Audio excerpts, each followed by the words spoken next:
یہ خواجہ سراؤں کے ساتھ کرکٹ کھیلتے وہاں بھی ہارتے یہ، کیونکہ ہر روز پاکستان میں لوگوں کے جذبات مجروح ہوتے ہیں۔ شعیب کہہ رہا تھا کہ سرمایہ کاری باہر جا رہی ہے، یہاں عدم اعتماد منی لانڈرنگ سے ہوا ہے۔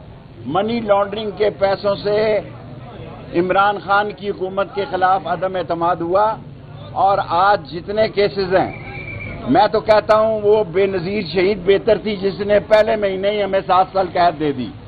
وہ یحییٰ خان کا کورٹ مارشل اچھا تھا کہ ہمیں تیسرے دن اس نے 1 سال قید اور 20 کوڑے لگا دیے، لیکن 2 سال ہو گئے ہیں۔ اگر یہ بیچارے سردار رازق صاحب، عاصم صاحب، آمنہ صاحب بیٹی جو ہیں، اگر یہ لوگ ہمارے ساتھ کھڑے نہ ہوں تو اس ملک میں ایسے کیس ہیں۔ پرسوں 12 تاریخ کو ڈیالہ جانا ہے، کئی پی ٹی آئی کے ورکر کے پاس 2000 روپے نہیں ہیں کہ وہ کیسے ڈیالہ جائیں۔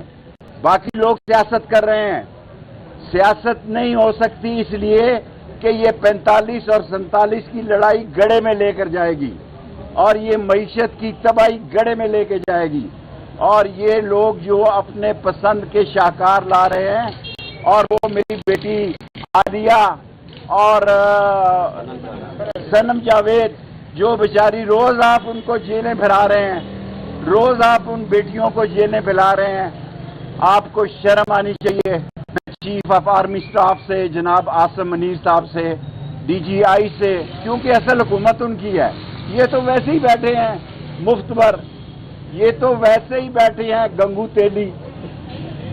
ان سے اپیل کرتا ہوں کہ عام معافی دے بے گناہ لوگوں کو، عام معافی دے، لوگ مر گئے ہیں۔